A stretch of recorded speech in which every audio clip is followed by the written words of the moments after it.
we will All do right. Clemson Media Day. So I'm sure it did not escape your guys' purview, if you will, that Clemson kicked off its annual Media Day this past Tuesday, where we got to hear from Dabo Swinney, Garrett Riley, um, Wes Goodwin, all the coaching staff. Essentially, we got to hear from Matt Luke, Chris Rump, Nick Easton, all of them. Right, got to hear from all of the Clemson coaching staff about their perspective on where their rooms are, right? How their competition is shaping up. What have guys been doing in the offseason? What were their marching orders that they gave guys? Where did they see their guys improve throughout spring? How do their guys look after summer workouts now that they're back on campus? About to have the big, you know, weigh in, and that's going to be exciting to see where guys weigh in to see what kind of size people like Tyler Brown put on, or excuse me, people like Brian Wesco put on. See where is at from a body standpoint. See where different guys are at from a mental standpoint, and how things are going to shake out. So obviously, we heard from Dabo Swinney first, Jordan, or not first, but most prominently, we heard from Dabo Swinney. I think he talked for over an hour with the media. And one of the things that I wanted to start with first and foremost is taking the media a little bit by storm. Obviously, Dabo Swinney tends to do this from time to time. Pretty much every time he talks to the media, let's be honest, he says something that riles a certain group of media members up, right? Yeah. He talked about unintended consequences in college football when it comes to the expanded playoffs. And it wasn't all negative what he was talking about. He was just simply saying that essentially his thoughts were we are becoming, as college football, we are becoming far more focused on postseason than we ever have before. College Yep. football has always been a regular season sport. That's always what has mattered most, and postseason was kind of secondary. Although bowl games were huge, and the college national championship was huge, all of that was still huge. His thoughts were, what happens when you're sitting there on um, rivalry weekend and you got a big conference championship game coming up the following week, and you're you know 11 and 0, and you don't really need that game. Do you play your best? You know, Right. and or on the flip side, if you know you've only won two games all season, and you're 2-6, do certain guys on your roster just go ahead and shut it down and get ready for the NFL draft, or so on and so forth? So, Jordan, what were your thoughts on Dabo Swinney and what he said, and then kind of the media's reaction to what Dabo Swinney said? Yeah, I mean, it's like clockwork at this point. Every year, Dabo will say something pretty harmless and honestly not all that controversial in the grand scheme of things.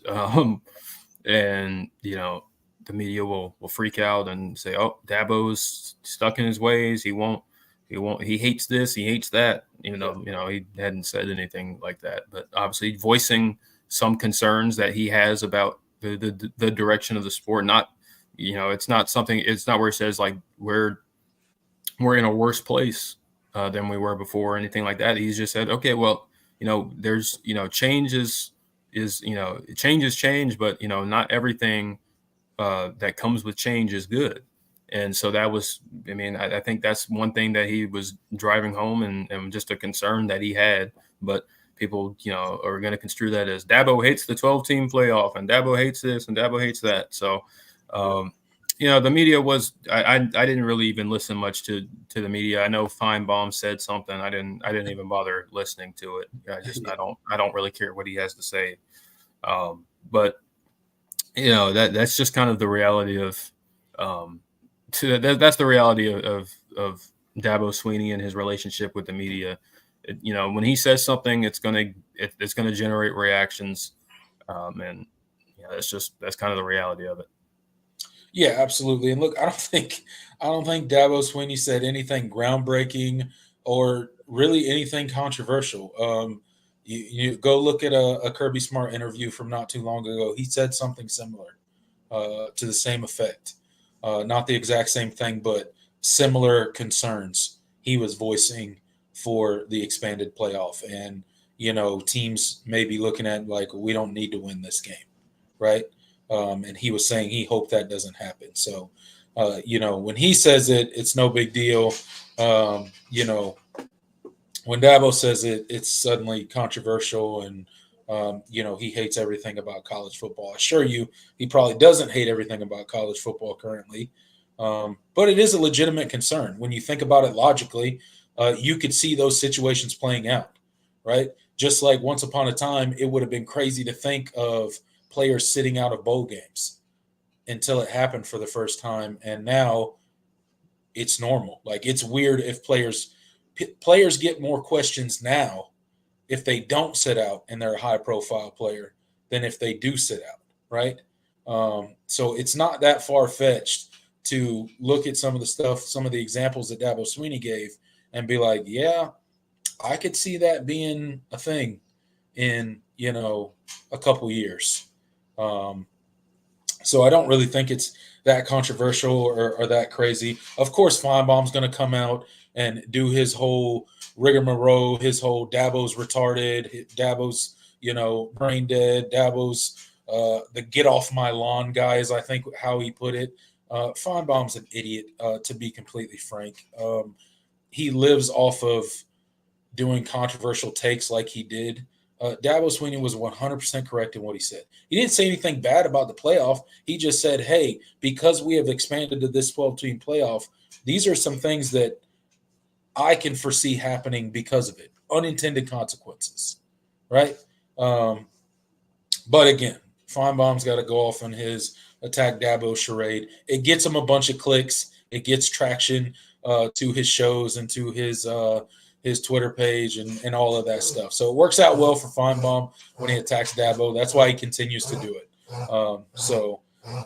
That's enough with Feinbaum. I'm not going to give him any more shine here. We're going to move on with Clemson Media Days. Dabo Swinney also talked a lot about the team as a whole. He talked about what the offense needs to do better.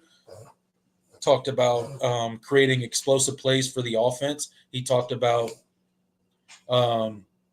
minimizing those mistakes on the offensive side of the ball when it comes to turnovers and things like that, right? And he talked about the defense, about how they did not do really well when it came to red zone defense last year. Although they did really well with not allowing people to get into the red zone, he talked about once teams got in the red zone, they scored far too often against the defense. So cleaning some of that stuff up is really what he focused on, those critical errors that Cade Klubnik and some of the offensive players made with the fumbles and the scoop and scores and the things like that put the team in a compromised situation. He talked a lot about that, talked about how good Antonio Williams looks, right? Got me kind of excited. That was one of my wild card picks for the season, just from a standpoint of I think he's going to have a huge season. And Dabo talked very glowingly about the work that he's put in physically in the offseason and things like that. So what were your thoughts on just kind of the key points that Dabo hit with, kind of what his improvements for the offense and defense were, his thoughts on Cade Klubnik's development, his thoughts on Antonio Williams and how he looks post-injury, basically a season of not playing. What's kind of your thoughts on how he kind of laid out the season? This is kind of the State of the Union for Clemson to kind of kick off fall camp and just give fans an expectation of where Clemson is currently right now, what work needs to be done during fall camp prior to that August 31st kickoff against the Georgia Bulldogs. Yeah, I mean, I think you got the vibe from Dabo. Like it was, you kind of like he's never usually one to be like overly. He doesn't expound overly on the things that concern him or things that he doesn't like so much. But I do think that you got the air like just during that interview of like he really likes where this team is. He really likes where this team is, but particularly the offense.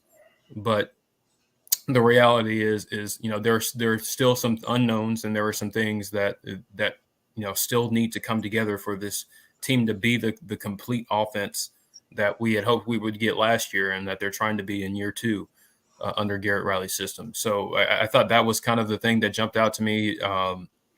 He talked about Cade Klubnik and the work he's done this offseason, and we've talked about it throughout the offseason that it's not Cade is not like slacking or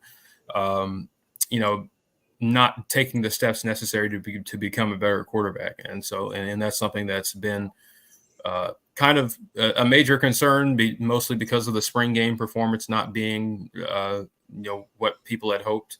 Yeah. But the reality is, Dabo was right. He said, we don't evaluate anybody based on the spring game, good or bad. And we're the ones in practice every day. We've seen what progressions Cade has made. So you have to believe that Cade will be a better quarterback in 2024 than he was in 2023. And I believe that myself. But again, it is how much of a step has he taken, and Dabo did hit on that. He said, this team is going to find out very quick where they are in week 1. So he hit on that, and he did give shout outs to guys like Antonio Williams, who I've raved about this offseason, and has kind of fallen by the wayside nationally because he spent a lot of the year unavailable, but I really do think he's at this moment Clemson's best receiver, and I think he's the leader in that room, and he sets the tone as Dabo mentioned, and he also gave a lot of praise to Adam Randall in that snippet as well. And obviously we've talked about the potential of Adam Randall and how much we want him to work out. So those are encouraging that at least we're still hearing that the things he's doing are the signs point to him having a breakout year this year. But again, we thought we were going to get we thought we were going to get a big year out of Adam Randall last year, and it didn't happen. So is he truly does he truly have a different mindset this year? We'll see.